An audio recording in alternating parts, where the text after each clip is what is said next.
Show. We have another live about life in the Soviet Union. Your questions, my answers. Thank you for joining today. Please let me know if sound is okay. Got my microphone, I think, set up. I just need to find myself on the computer so we can get it going. There it goes.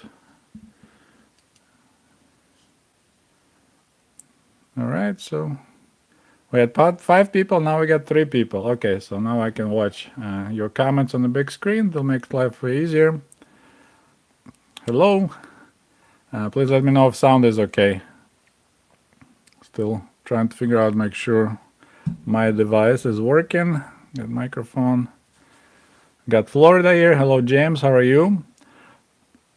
All right, so we're celebrating now. It's 52,000 subscribers, although it weigh about 300. Okay, sound is good. Great. Okay, glad to hear it. So we're almost 53,000, so that's, I'll have to do another live, but today we're doing 52,000 dedicated. So see if we have any questions coming up. My day is fine. I worked night shift, took a good nap, and now we have people from Germany. That's fantastic. Have you ever been in a Central Asian republic? So we got first question.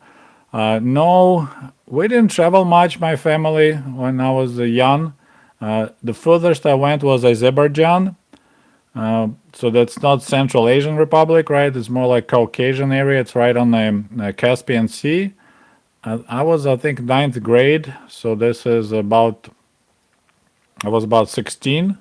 We stayed in Baku. So right before the problems in Azerbaijan, if you remember Sumgait, there was quite a serious problem there. Azerbaijanis and Armenians had some fights. So yeah, that's only. But most Soviet people didn't travel much. Like, really, I don't know what to see there in the Central Asian Republic besides, their mosques. So.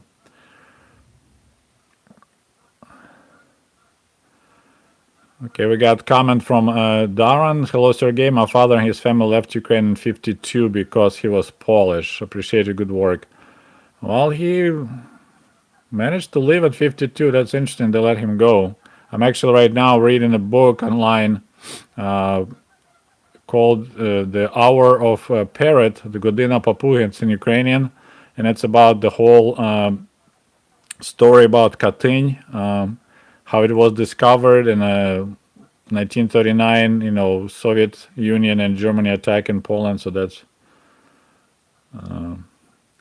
so we got more people showing up. Oh, look, we got already 39 people. Thanks for joining tonight or today. We had some people from Argentina, Washington State. Actually, speaking of different states, so it's time to show off. So today, this is what I found in my P.O. box. I wonder if anybody can guess where this card came from. So yeah, that's a postcard, snail mail. And it came from Japan. How about that? This is totally awesome. I was super stoked, excited.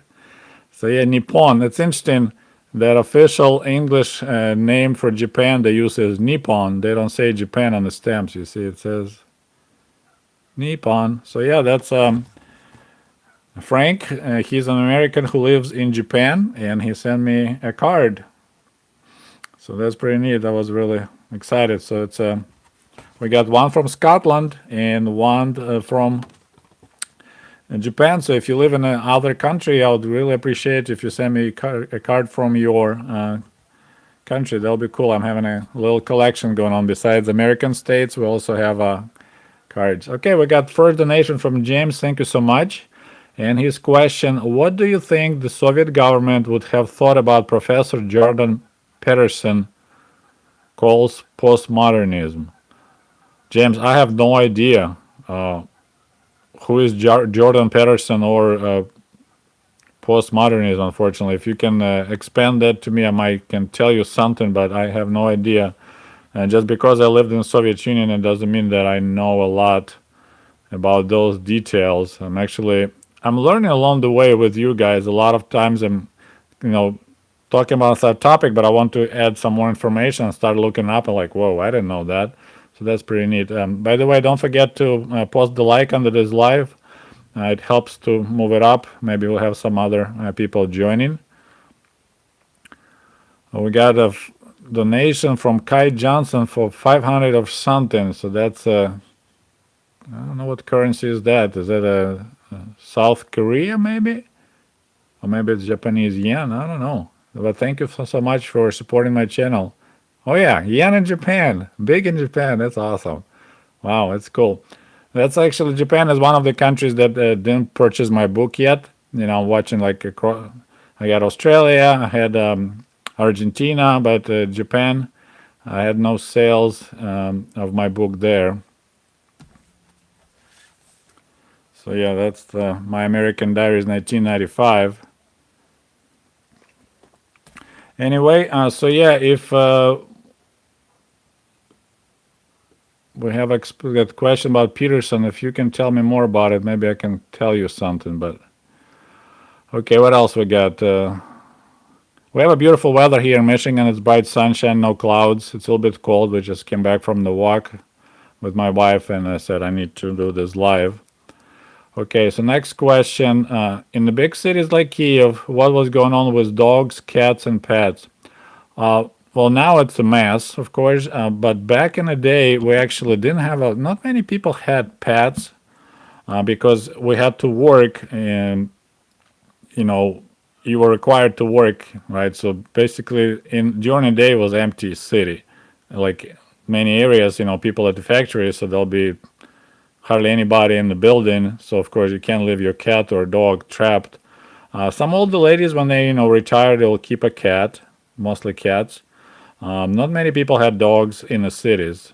Out in the country, there was a practical attitude towards dogs. Like, it wasn't a toy. You keep a dog to guard, so they live in a dog house, literally, in Vodka, we call it in Russian, outside. It's a guardian dog. After Soviet Union went bye-bye, for some reason became popular to have the scary pit bulls and other dogs. So, but yeah, we didn't have a lot of dogs, not much issue with the dog crap. We have a Orest Tokovenko. If you're talking about the real Western Ukrainian name, Orest Tokovenko, that's a totally Ukrainian. Hello from Canada. Came from Ivano-Frankivsk. Actually, it had I forget what was the original name of that city because it was renamed during the Soviet days into Ivano-Frankivsk. It was different. I wanted to know about social perception of the Ukrainian language. My parents told me it was viewed as a peasant language. Is that true? It's totally correct. When I was living in Kiev, I'm like if you doubt that I'm Soviet, I'm so Soviet it's even sad because I'm Ukrainian who can't speak really Ukrainian. Like I understand, I used to speak fluently, but of course I don't use it now, so I lost it. But I'm Ukrainian that can't speak Ukrainian. I speak better English than I speak Ukrainian. So like Kiev was totally Russian-speaking city. Even announcements on the bus or subway were in Russian. So yeah, if you hear somebody speaking Ukrainian, usually it's somebody out of country. So that's yes, like a peasant. And in the area, they won't be like pure Ukrainian. Will be really messed up. So yeah, they're absolutely correct. Now, Western Ukraine is a different story. Like you could tell somebody comes from Western Ukraine, the Ukrainian is totally different. So yes, they're true. That's now it's changed, of course. For me, it's really bizarre when I come back to visit my parents in Kiev and everyone speaks Ukrainian around. It's really odd. Okay, so we answered about dogs. Somebody asked if I like cats. I don't mind cats. I don't want to have them in the house. I don't have mice, so I don't need a cat. We have a little Yorkie dog, and that was a big mistake. My kids wanted it, I didn't, so. Okay, let's see what's next. Did you play any video games in the USSR? No. The first video game I played, Soviet Union already didn't exist. I went to Moscow, and there was American Family, and they had a Nintendo Sega Mega Drive. That's the very first time when I actually touched video game, and yeah, we spent all evening playing Terminator. So yeah, there was no video games. Arcade games, yes, we did play that, but it's not a computer game. Arcades, yeah, that was pretty expensive actually. It was 15 kopecks to play like a minute or two. I really like that submarine arcade game, but you can blow for $3, 3 rubles really quick, and 15 kopecks. It's like I would say about $1.50 for one short game, so that was really pricey. Okay. Next question. Hello, what do you think of Belarus and possible union with Russia? Well, I don't know. It's definitely kind of Lukashenko, the leader of Belarus. He's just like Putin stays in power forever there. He has this dance, that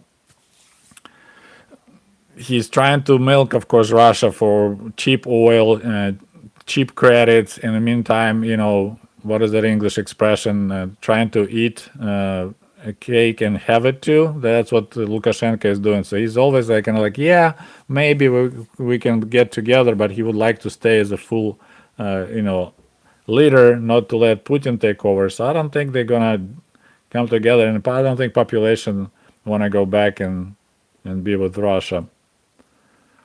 Okay, we got a question from Sir Tartel. Здравствуйте. So, okay, I've been studying Russian for a couple of weeks now.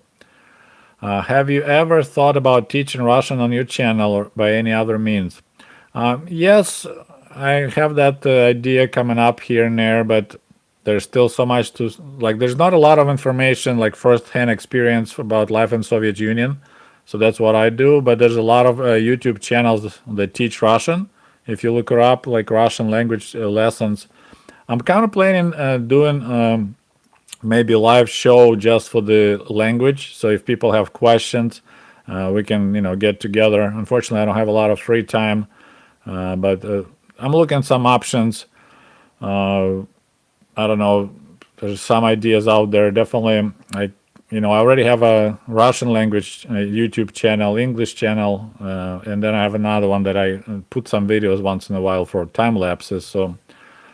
I'm trying to make every video I make. Hello, Melissa. I'm glad you made it. So I add in some Russian words, mostly like Soviet related. So yeah, I have someone that supports me on Patreon, and they're interested in some tutoring. So I will be doing that. So yeah.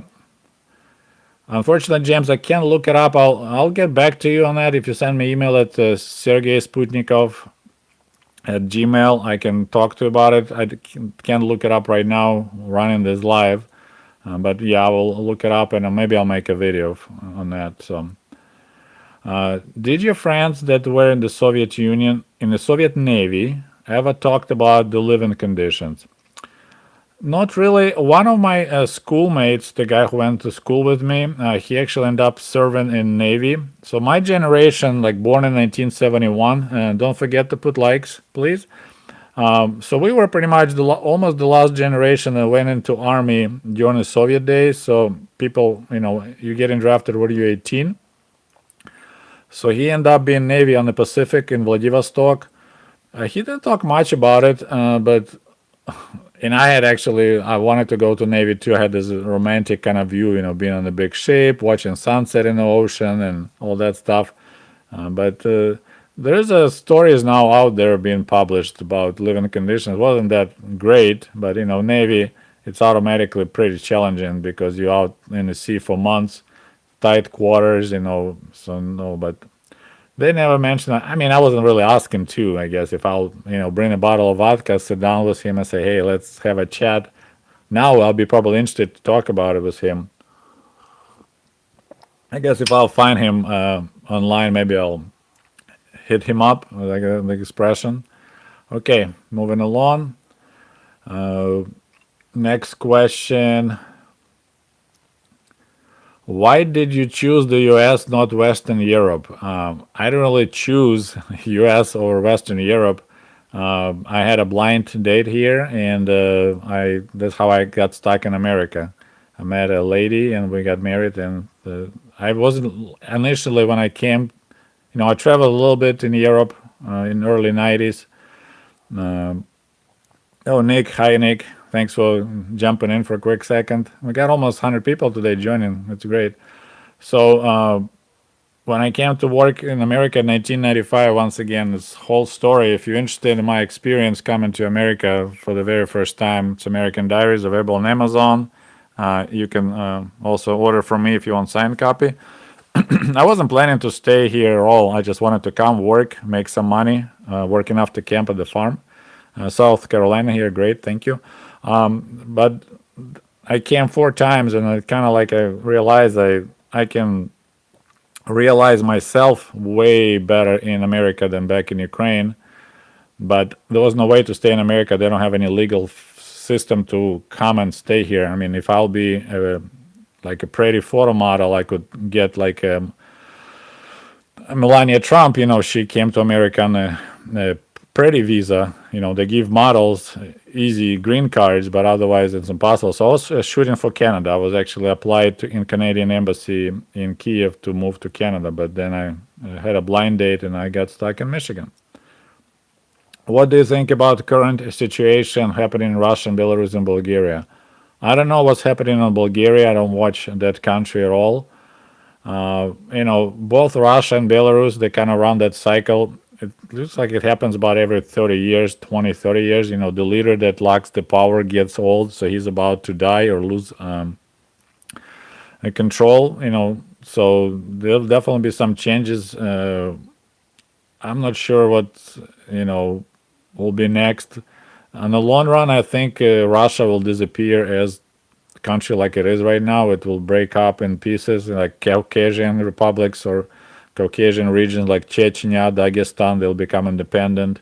I'm not sure what's going to happen with Far East. China kind of looking back to taking some of their territories. So I think in the long run, maybe 50 years, I don't think Russia would exist the way it is right now. Belarus, hopefully Lukashenko will go away and maybe that country will quit. That's the last like USSR remain and they're not in good shape. What did Soviet people think about Ronald Reagan? I actually remember, I was keep on saying that I remember that election, and I remember being excited that there's a new president in America because Carter was such a hardcore war hawk and pusher of Cold War. So there was a hope that with new president, maybe there'll be, kind of better relations because between Soviet Union and America. But of course, it changed a lot. At that time, it was a positive. I mean, I don't know about now, since kind of considers that Reagan is the one who won Cold War or something. I live in Southwest Michigan. So if you live in Michigan, you always use your palm of your hand. So I live right here, Southwest Michigan. And this is people live on a thumb. Okay, moving along.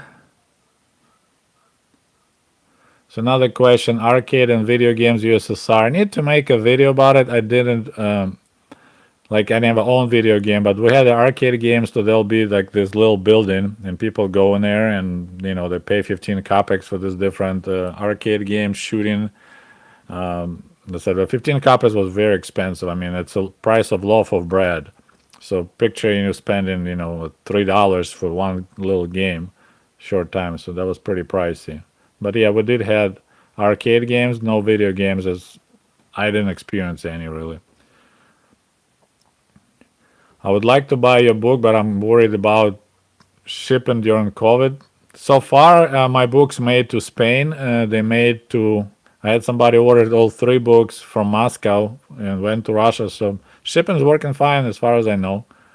I would like one day to visit Japan, but of course, once again, because of the COVID, I can't do that either. It's on my list. I want to see Egypt and pyramids. It's on my bucket list, and Japan.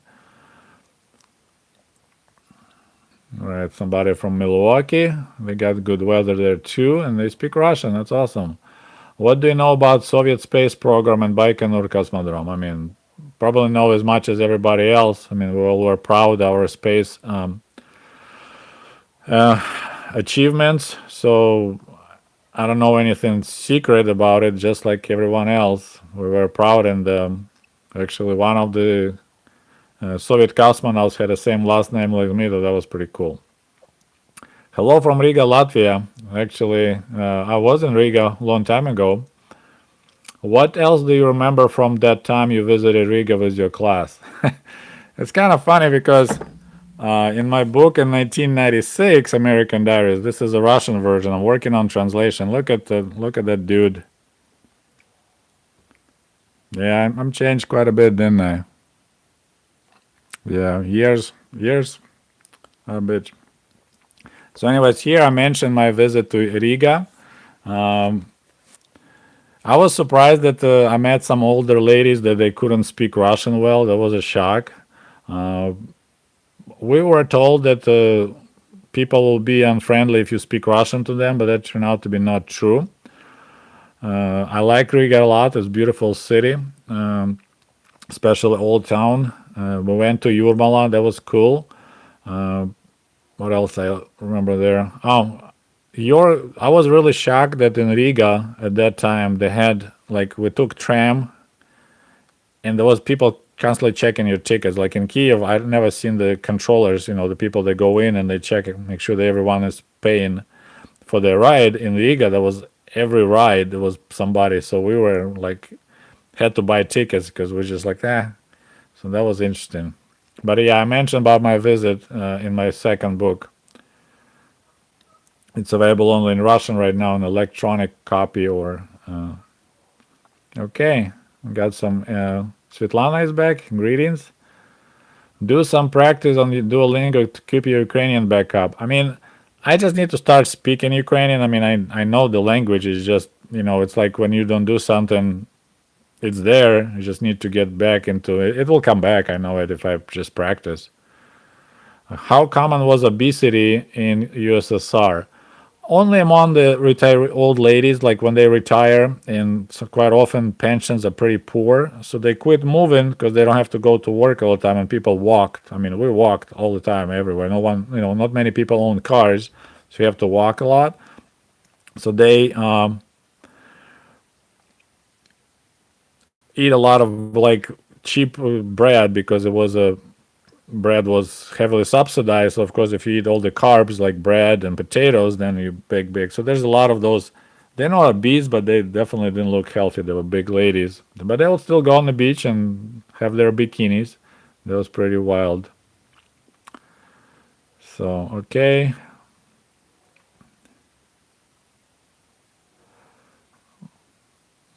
See, you got any other questions? Did you say your mother worked at Antonov? No, my father worked at the Antonov aircraft factory in Kiev for quite a long time, probably, I don't know, 10 years, maybe even more.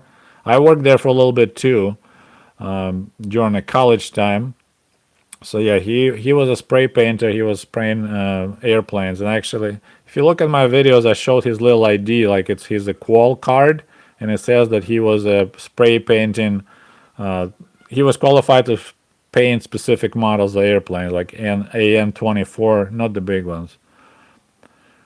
We're talking again about, I don't know if you call it, we had this little electronic game, I never owned it, that Wolf is Catching Eggs. I think it was a copycat from some other game. Some of my friends had it, and yeah, that was kind of in the late 80s, or maybe, if I remember. Were the Russian scenes from Moscow on Hudson realistic? So that's the question about movie Moscow on Hudson. I already talked about it. Some of it was, but what pissed me off in that movie when they opened the fridge and the fridge was full of vodka, it was no food. The Russians never keep vodka in the fridge. They're just like, why would you waste space in your tiny refrigerator? So that's I think what kind of stuck in my mind. I need to watch that movie again. I don't remember ever lines for the toilet paper, so that was not kind of. And they show kind of Moscow like really depressing and dark, but it depends. It's not always dark and depressing, but that fridge full of vodka really kind of like, okay, this is really stupid to show that way. What do Soviet people think of Turkey? I was pretty neutral when I lived there. I mean, there was always idea that we have another big war. We'll have to attack Turkey to take over the straits so our navy can get out. So that was kind of understanding of it, but it was pretty much well neutral. But Turkey, when Turkey joined NATO, of course, that changed. As the first socialist country in the world, how successful Soviet was. Well, you know how successful it was. It didn't make it after 1991. It wasn't successful at all. The socialism is ideal system for ideal people. If you find enough ideal people, socialism will work. There's no doubt about it. It's a great idea. Unfortunately, there's no ideal people. Maybe, I don't know, 10%, maybe 5. You can't survive. Society can't survive on 5% of population. You know, working 100%, not being lazy. Otherwise, if people don't get compensated for their work, you know, if you make everyone the same, doesn't matter if you work hard, if you work half-ass, or you don't work at all, you're still getting paid the same. It's killing everything. Like our productivity was so low, you know, people are just so yeah, it wasn't successful. And so far as I know, not a single country, socialist country, made it. I mean, what we have left, Cuba and North Korea, they don't look that pretty. Somebody mentioned socialism in Scandinavia. They don't have socialism. They have a social democracy, but it's not socialism. Socialism is when there's no private ownership of meaning of production. You can't own the store, you can't own the factory, you can't have your own business. That's socialism. Okay, we got Ohio here. Hello, John. What do you think? How Putin, the dictator, won't ever allow free election against him? Well, that's what happens. You know, that's how people. You know, unfortunately, it goes every time. He's a Soviet person. He's a communist. He's a KGB guy. They grew up in an environment that election is just for the show. You know, it's like I think it was Stalin just said that it doesn't matter who votes, it matters who counts the votes. So for him, it just he I don't know say likes to be in power, but it just considers this is what happens. About taking over Ukraine, I strongly believe personally that Russia was planning full blown attack and occupying Ukraine. I'm talking about, remember when they shut down the Malaysian airliner? So that was a Russian rocket system book they smuggled into the eastern Ukraine with the Russian crew. But what happened is they were not local. So there was 2 towns with exactly the same name. I think it's called Snezhnaya or something like that. So they went to wrong towns. So like, you know, there's one Snezhnaya here, one Snezhnaya there. They went the one here instead of the one there. And there's, you know, there's the corridors where the airplanes flew. So on this corridor, on this Snezhnaya, there was the Russian airplane flying from Moscow to I don't know where. And then Malaysian was flying on the other corridor. So they went to the wrong corridor and they shot the wrong plane. So my understanding, what I'm thinking was the plan is to shut down the Russian plane, blame it on Ukrainians, and just go in all the way and occupy Ukraine and be done with it. Because actually there's a videos of the huge troop movements right before it happened in Rostov region. You know, some kids staying with the phone now. You can't hide anything like that. They filmed like bunch of equipment moving along. So they were counting on blaming Ukraine for shutting down Russian airplane. Look at the bodies, and attacking it, but it didn't. They shot the wrong plane, and of course then went downhill from there. We have a donation from Kay Lewis. Thank you so much. It looks like you're from California. Are you worried about young people embracing socialism in the 21st century? I mean, there is some of it, but you know, every time when there's more and more poor people and lifestyle gets worse, when you know, capitalism tends to have the tendency when the money moves to the small percentage of population and the rest is becoming poor, then this rest of population will be looking at alternatives, and that's socialism. So if they don't change how the economy works, make sure, I don't know how, I don't have answers. Uh, Definitely needs to change tax system, not increase taxes, but make sure that no one using loopholes. Because right now, most rich people don't pay any taxes and pay just 10%, 15% when they're supposed to pay 60. So if we create more and more poor people, um that's just gonna happen. It's always tends to do that way in the countries when money just 1% of population owns 90% of money. Uh, there'll be talks about socialism and fair share and all that conversation. There was a question about my book. So right now I have a in English and Russian available, American Diaries 1995. If you live in America, you can just shoot me an email or go on sputnikov.com and you can order through there. And Sputnikov, just like right here, sputnikov.com. I have ebooks available. You can just download, purchase, or I can send you one of those, signed copy. There'll be some Easter eggs inside. If you learn Russian, you can also buy same book. It's a little bit different, but there's the same book in Russian available. And right now I'm working on 1996. That I'm translating right now in English, but it'll be a while. It takes a while. Look at yeah, in 1996 I look pretty good. Okay, we're done with our commercial pause.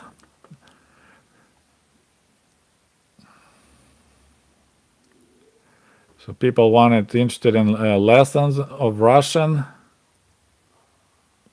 Will you be collaborating more with other history YouTubers? Okay, so I have kind of strange attitude. Like I don't harass people. I don't go like, "Hey, do you want to talk to me?" Something like that. So if somebody sends me email like, "Hey, I would like to have an interview with you," like a Cold War channel did, I'm totally open. But I don't want to go after people and just ask them for, "Hey, do you want to have an interview with me?" So if somebody reaches out to me, sure, I'm totally open to that. So if you in some contact with other YouTubers that you think might be benefiting to have me on their show, shoot them email, suggest my channel. If they get in touch with me, sure, I'll be more than happy to collaborate. As I said, I personally don't go and ask people like, "Hey, let's make a video together." I just know. This is why I never for a long time I didn't have a girlfriend. By the way, don't forget to like this stream. We have only 55 likes. So we got donation from Aaron and the question. Thank you, Aaron. Did your grandparents ever tell you about stories about Spanish flu? Nope, never heard of it. Actually, I just learned it just because of COVID. I had no idea that that was happening in America for some reason. Was not mentioned at all in Soviet Union, and my parents didn't know about it, and I didn't know about it. Okay, next question. My question: why is that during my visit in former East Bloc, they don't really like African Americans? I don't know why. It just I had a video about it. That's like on propaganda. I was talking all about internationalism and all the races, and we're all together. But yeah, I don't know why. Can't tell you, but definitely we had quite a bit of racism. Like especially if the guy from Africa. Well, and okay, I might have one reason.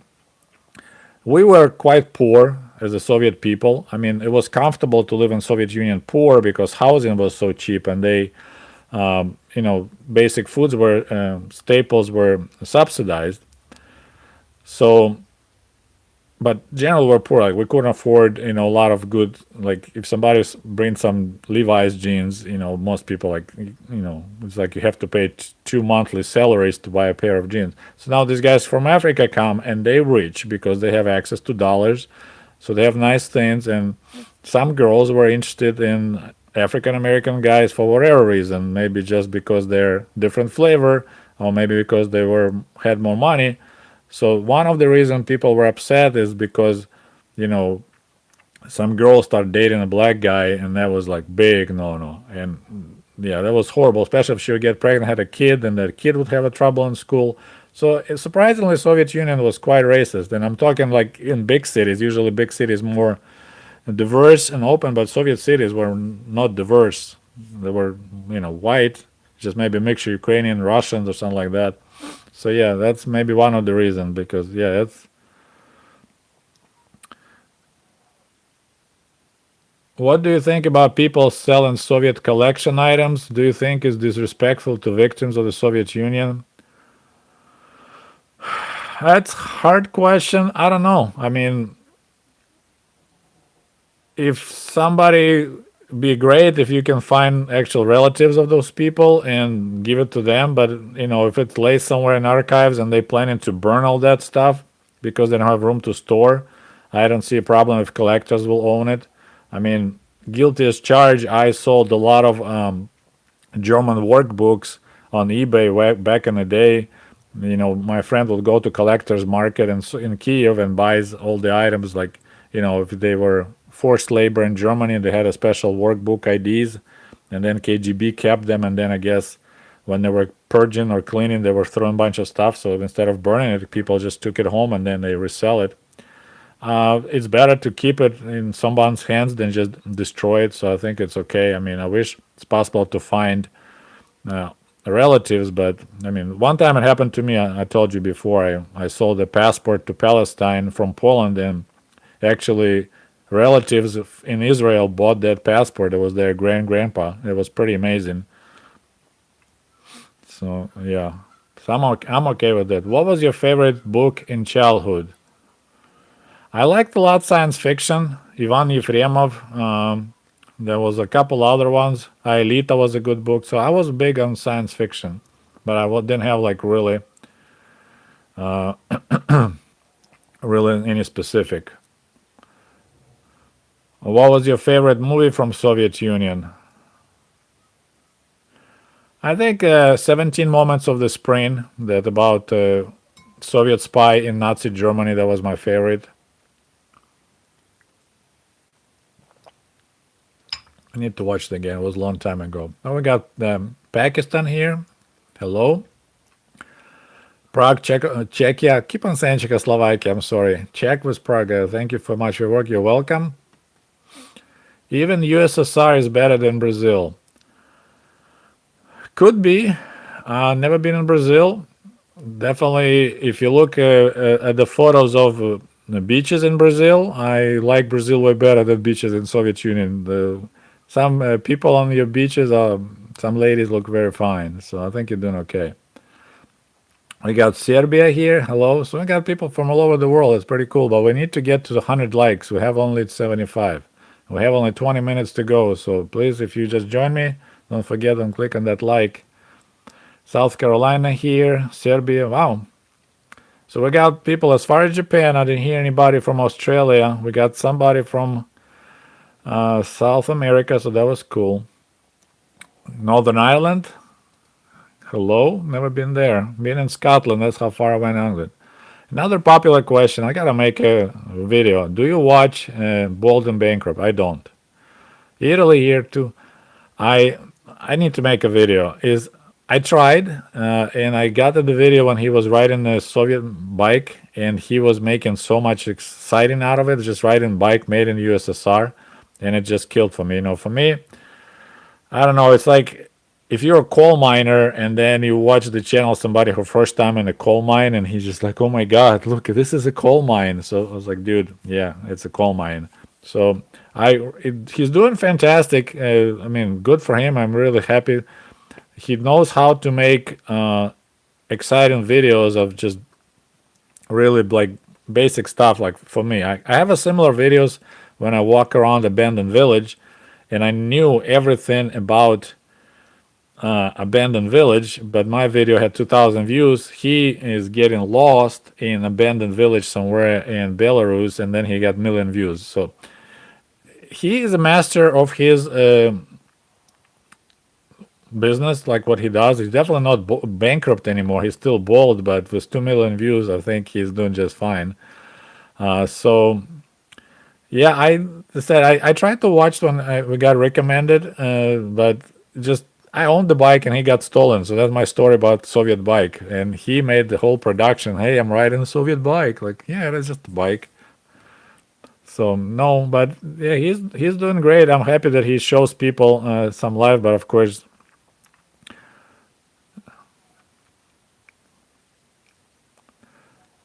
okay, we got another donation. Thank you so much. A long story short. Can you contrast Asian USSR and non-Russia parts economically?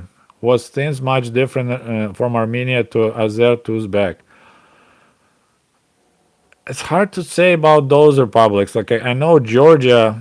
Georgia was probably the richest republic in the Soviet Union because they were growing, uh, you know, oranges, хотел сказать апельсины, oranges, and other goods that was in high demand, and they could charge money. They also sold flowers, during the winter. So Georgia was the richest republic, and they also had like underground factories, like we call it chaviki, making leather goods. So Georgia was the richest. I'm not sure economically. I mean, Armenia was doing okay. I think they did some of similar business, so they were pretty rich too. Azerbaijanis, I think too they were doing good because when I went to Azerbaijan and Baku, I was shocked. So how many Volga cars, which is the most expensive car, and hardly any cheap Ukrainian little Zaporozhets. So I think Azerbaijan was doing okay. Now when it comes to Uzbekistan, Tajikistan, those weren't rich at all. I mean, there's nothing there going on, and I don't think they had anything to like grow and sell in the markets in Russia. So those were pretty poor. And now all those like Uzbekistan, Tajikistan, that's the what in America they have illegal migrants from like Mexico and Central America coming and work, providing cheap labor. Uzbekistan, Tajikistan, that's what does to Russia. It's similar. They cross the border and they just work all this heavy manual labor. So uh, those are were poor republics back then, and they still poor countries now. So awesome question. Were you a Soviet playboy? No. I was a very shy guy, and I guess I could be more successful, but no, I wasn't going after girls. So yeah, it's I made out of Soviet Union as a virgin. How about that? So I was yeah, probably a little bit too much. What is that? Oversharing called. Donation from Koala. Thank you. How does Soviet Union view of Iran? We really didn't have a lot either way for Iran, but I remember that war between Iran and Iraq, and it was like we didn't have anything uh, for either country. So I need to maybe look it up, some information, but I personally don't remember like thinking at all about Iran. Another donation from Louis from California. Thank you so much. What was fitness and exercise in USSR? Uh, Fitness was fine because everyone was walking. Like literally, most people probably put close to 15,000 to 20,000 steps per day. Easy. So when you walk that much, you stay in line buying groceries and other goods. You just physically active so much that most ladies, like until they hit retirement age, they were pretty thin, not doing any exercise. Like we never had like fitness gyms or anything like that ever. There was no need for it. And of course, we didn't have junk food. We didn't have a McDonald's. So people, pop was pretty expensive. So no one was, consuming tons of Dr. Pepper all day long. So fitness was great, but it was just a lifestyle. There were some people who were exercising, like running and doing stuff, but not many. Usually, most people did manual labor, so those guys don't exercise much. They're already tired coming home. Okay, let me see if I can come back to my early questions. I need to start catching up with your guys' question because I think I'm doing maybe 20% of all the questions, and the rest is just I can't answer. So I probably need to come back to old lives and make a list and just record more videos. Okay, so where we at here? Could young people in Soviet Union in the 80s listen to Western music? Yes, we did, but that was a really bizarre way. So somebody will smuggle LP or cassette, audio cassette, remember those?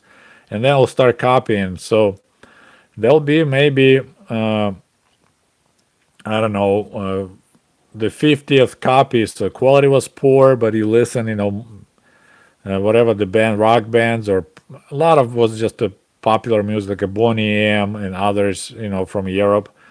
But we never see them, the performers, so that was really weird. Like you knew the band, you knew the music, but you never know how they look like because they never show them on TV or play on the radio. So that was kind of wild later to find out, oh, look, this is the band I was listening to. I never know how they look like or been at their concert.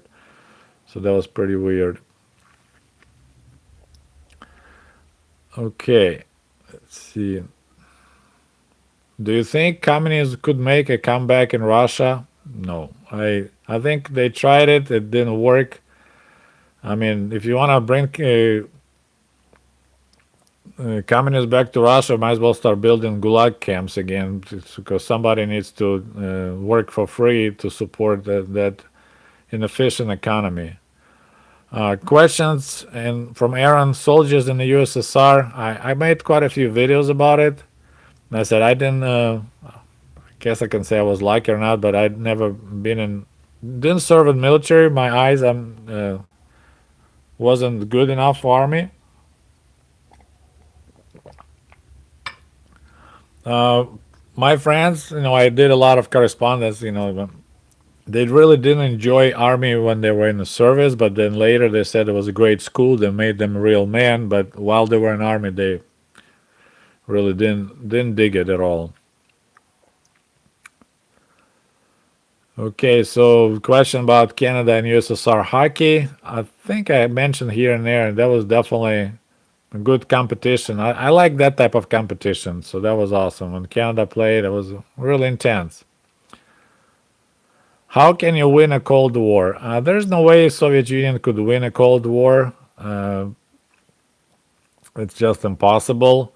You know, with the United States setting up a financial system in the world that everyone is using American dollar, they could run a budget deficit and no problems there. Technology was on their side. Soviet Union was so behind on a lot of crucial technologies. I mean, they just had KGB stealing it, so there's no way they could win.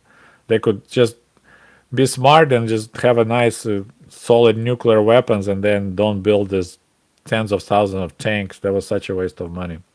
Another donation from Long Story Short. Thank you, man. Were there other private businesses in those markets? There was no private businesses in Soviet Union. Only illegal so-called tsekhaviki. So people maybe work at the factory during the day, and then at night they use the equipment to make something else and sell on the side. So that's something like that. It was, of course, illegal. If you get caught, you go in prison. Farm workers weren't paid at all. I had a lot of videos about it. There was just a check mark. So the peasants of the Soviet Union, farm workers, that's the ones that really had the whole load of the Soviet system, because if you work a collective farm, you don't get paid. They maybe give you some crops in the end, and then of course government sets up the wholesale prices. In America you have the markets. They, 1 year corn is expensive, next year corn is down. But Soviet, government will set up prices, and of course, do they care about collective farm making profit? Of course they're not. They want the lowest price possible so they don't need to subsidize more. So I think book read plenty. I'm planning to make a review on that book. Kind of talk about it really good.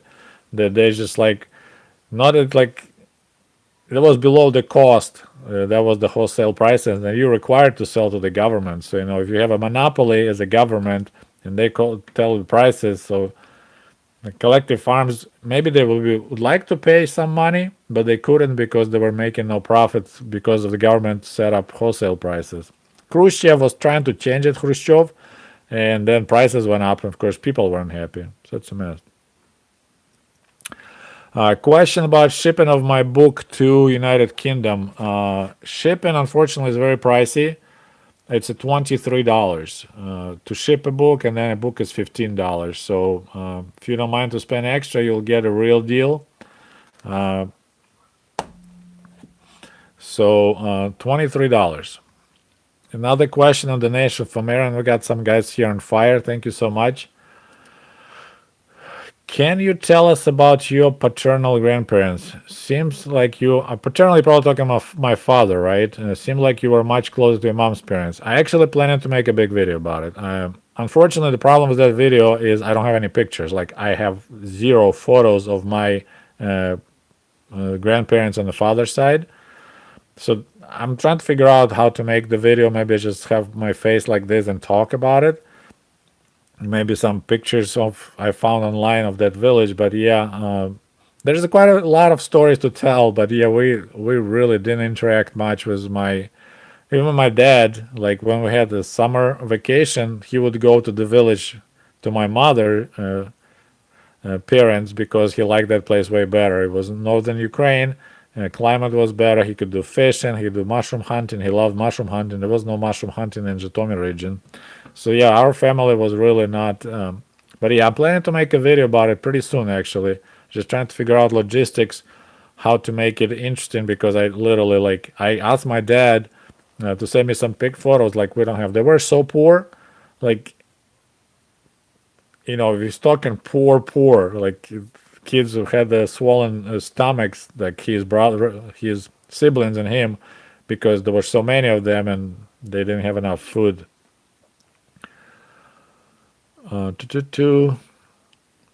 Okay, how hard was for the normal person to get things like vacuum tube testers or other electronic tools? I'm not sure. Some of them it wasn't hard in a big demand. Probably not hard. Probably was easier to find somebody who works at the factory and smuggle something for you and steal it. But I'm not sure. I know a lot of people who did that for a hobby to use these electronic tools and tube testers. Okay, what else we got here? We're almost wrapping up. We got about 8 minutes left. So, how did Soviets view Moldova? Not good. Like you have jokes about Polish people here in America. We had jokes about Moldovians that they're not bright ones, and the reason because they use so much DDT chemical to treat their orchards, and then kids were born a little bit. So yeah, that was not good.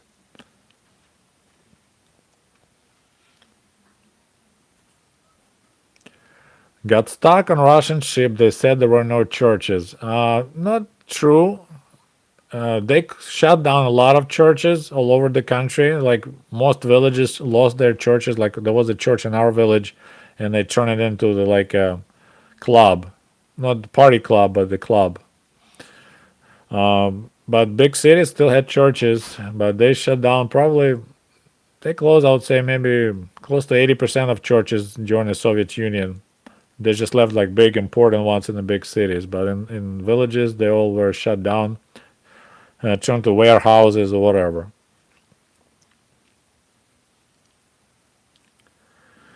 Okay, hello, we got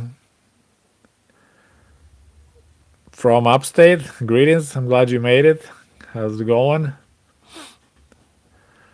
Okay, see what else. Somebody lived in Yurmala. It's a beautiful resort town. I mean, we spent there half of a day, but it was very nice.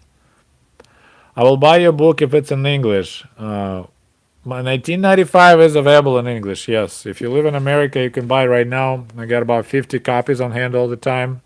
So this is in English, yes, American Diaries. 1996 is only in Russian right now. I'm working on translation, but it takes a while because my English is not that good. So I translate and I work with co-workers and other people who help me to make it more proper English and more politically correct. What was the reaction of Soviet people losing the hockey game in 1980? We didn't lose. We took a second place. So it was a people weren't happy, but it wasn't like a huge drama. I mean, we knew we were gonna take it again. Do you consider yourself Ukrainian or Russian or just not nationality? I consider myself a citizen of the planet Earth.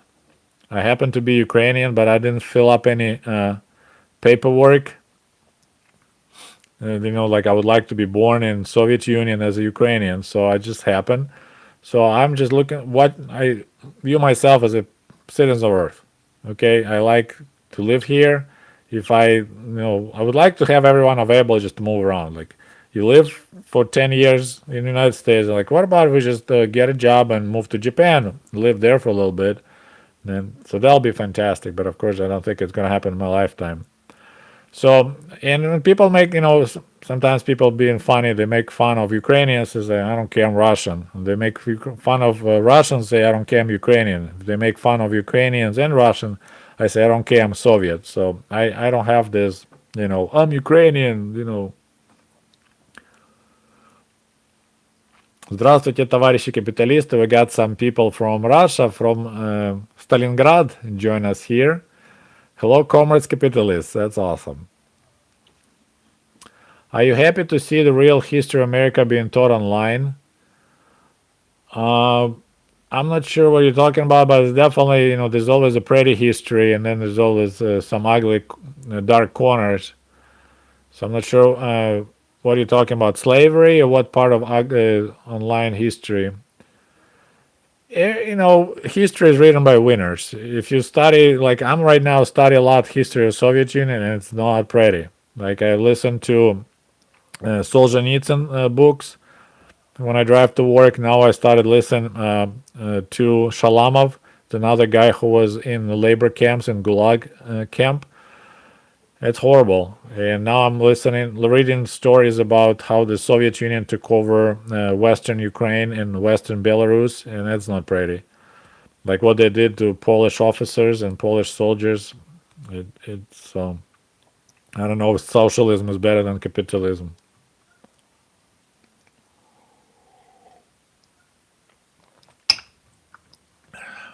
My friends kept their vodka in the freezer. Wow, they what is this word? Connoisseur or something like that. It's just vodka is vodka. I mean, if it's a warm summer day, you might put it in the fridge for a little bit, but I just drank it straight without bothering put it in the fridge. I would love to go to Kiev, but I don't like tour buses. You don't have to take a tour bus. You can just you can come to Ukraine like anytime. You don't need visa if you stay there less than 30 days or less than 3 months. You can just get a hotel online, fly there, stay in a hotel, and explore on your own. There's no really tour buses there. So, yep, we got this. So yeah, I will be making a video about my paternal grandparents. I need to learn that word. I don't know it. So paternal grandparents is on the father's side. It's actually a good story, quite interesting, but there's a lot of ugliness there too. Make a video about sport fans. I mean, I wasn't one of those, so I mean I can do something. But did you believe in Marxism Leninism? I don't say I believed in it. It was just there, like a part of my life. I mean, it's like as you were growing up, it's kind of you started bumping more in this cage, and then you getting more disappointed in the system. As a little kid, I was all hoo-ah for the socialism in Soviet Union. So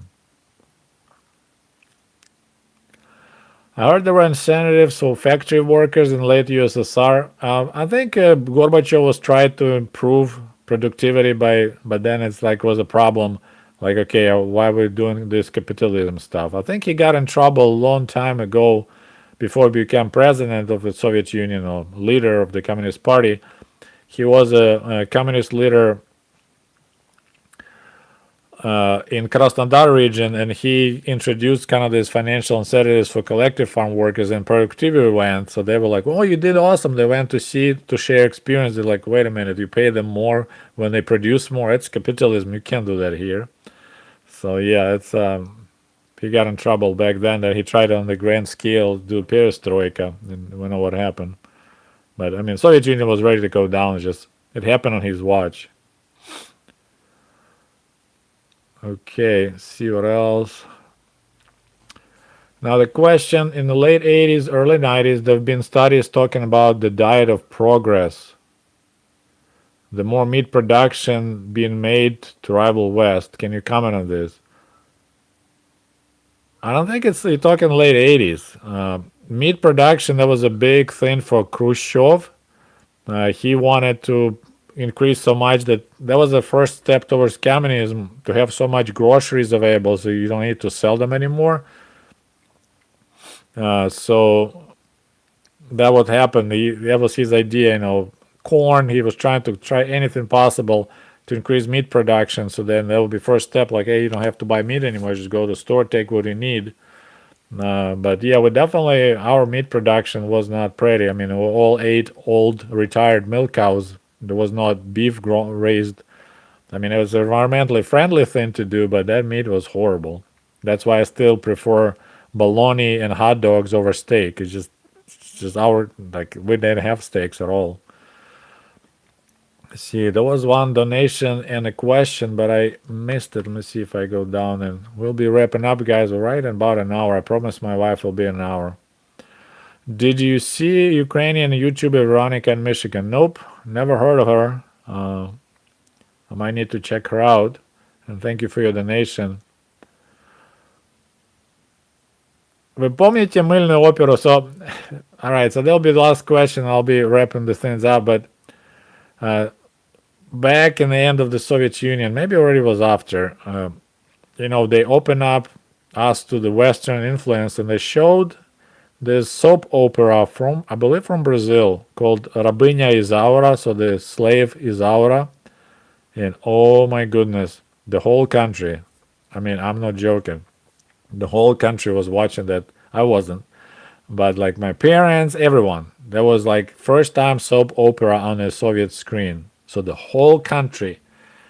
And then of course it was really wild because they want to meet that actress, and she was so shocked because there was just one another average show in Brazil.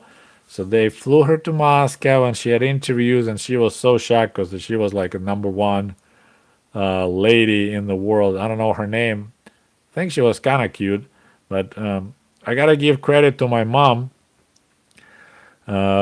because she was, watching it nervous, and it's just so funny. We had so many jokes about how they all like, oh, this poor Rabinya Isaura, they sent her to the fields.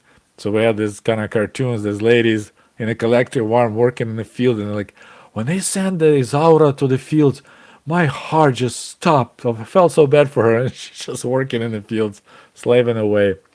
But then they, because it was so popular, they brought more soap operas, and my mom sat down to watch another one. She's like, oh, this is exactly the same thing. She lost memories. She lost, this and that. And I'm like, yeah, mom. So that she lost interest so quick. I was so proud of her because I was afraid she'll become the soap opera addict. But yeah, that show, man. Talking about Soviet people being ready, watching Brazilian soap operas. After we had all this cultural upbringing and classical music, best ballet in the world, best classical music in the world, then whole country just watching the Brazilian soap opera about slavery. Okay, the last question in the nation. Thank you, Thomas. Appreciate. I'm glad you like my books. I'll wait for a picture of my books in your area. That'll be great. I never tried Russian standard vodka. It's actually available in our store here, and I need probably to buy it. If I buy vodka, I usually buy Polish one. Of course, right now the name came out lost. It's a Polish. It's like $10 a bottle. It's super smooth, super cheap, really good. And I don't remember the name. I think they used Bruce Willis to advertise it.